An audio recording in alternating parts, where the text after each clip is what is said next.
عايزه اقول حاجه واحده بس، احنا هننتخب وانت على دماغنا من فوق والاستاذ على عادل على دماغنا من فوق، بس عايزه بعد الانتخابات يا ترى هنلاقي تليفونك مفتوح؟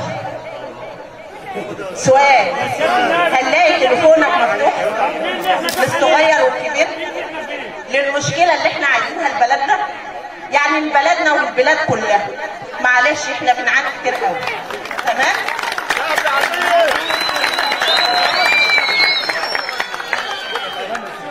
معلش انا متعشمه فيه والكلام ده كله بعشم، لان انا مش غريبه منك. تمام؟ هذه سيدة يقال أن هناك امرأة ب100 رجل. كلنا يا إما عندنا أم يا أخت يا زوجة يا بنت. هناك امرأة قوية، هذه السيدة التي اخترقت الصفوف علشان تعبر بلغة بسيطة وتقول لك لو أنا محتاجاك وعندي مشكلة هلاقيك ولا لا. أولا أنا بحيي شجاعتها جدا، بحيي وبحيي أيضا فيها القوة اللي هي بتتكلم بقوة وتكون قوة وعندها وسائل التواصل قوية جدا.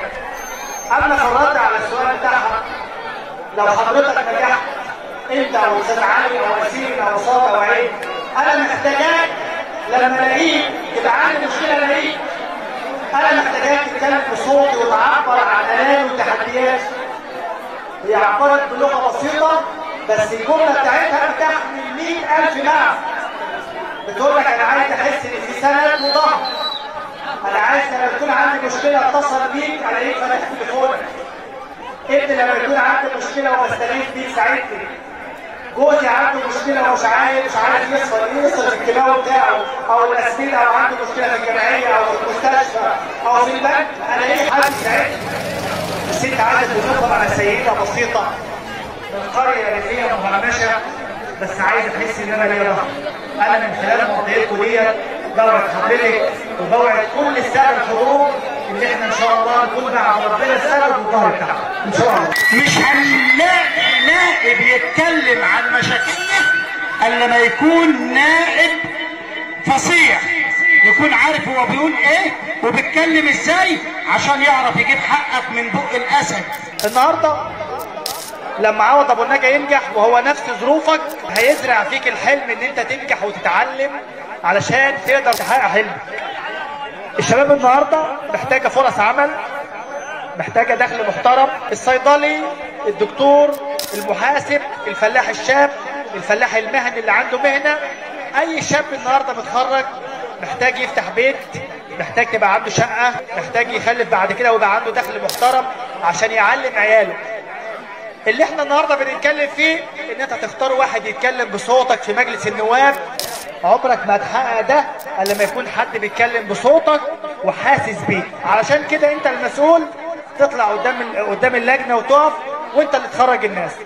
الحاج الكبير ابونا وجدك وعمي وعمك احنا افنوا حياتهم عشان انا وانت نتعلم ونبقى في المجتمع ناس محترمه.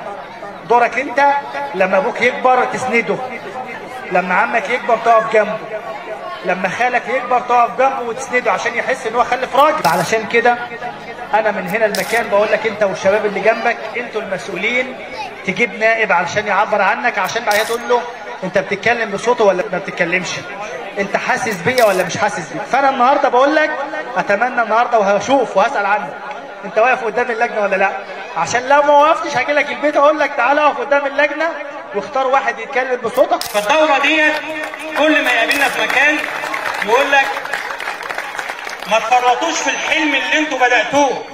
انتوا بداتوا في 2020 بحلم جميل وخليكوا واقفين ومكملين ورا الدكتور عوض ابو النجا، لان هو ده حلم الشباب. زي ما هو قال دلوقتي ان هو بيتمنى ان الشباب الواعي هو اللي يكون ليه الكلمه الفتره اللي جايه، لان خلاص المرحله اللي جايه عايزه فكر جديد، عايزه شباب، عايزه صدق. حضراتكم عارفين النهارده ان الوطن او مصر بيمر بتحديات جسيمه على كل المستويات.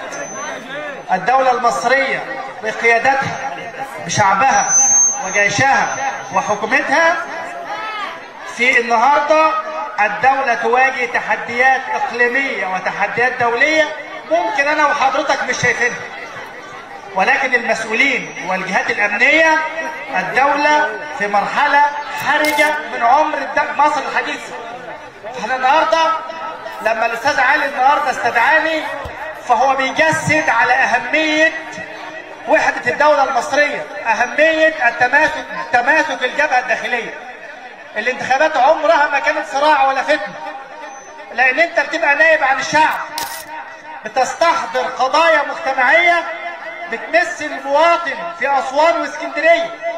أنت ما أنتش نائب عن المستعمرة الشرقية ولا الغربية ولا العتيق ولا بالقاس، أنت نائب عن الشعب مدرك وواعي لحجم التحديات.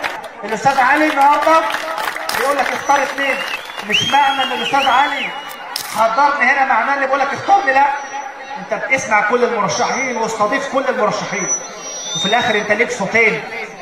هتدخل الستاره انت امين على نفسك وعلى مستقبل عيالك وعلى مستقبلك ومستقبل اسرتك، وانت امين على الوطن.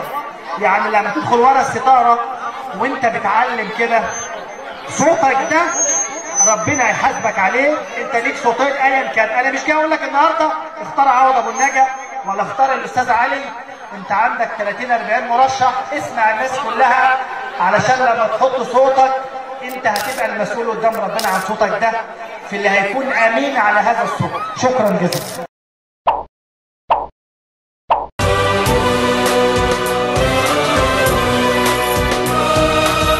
سيادة المواطن استعد تكمل بجد، والحمل لو يتقل عليك ارميه عليا، مدد ايديا وجنبك وكمل ده واجبك، وعارفك من العشرة انك قد المسؤولية.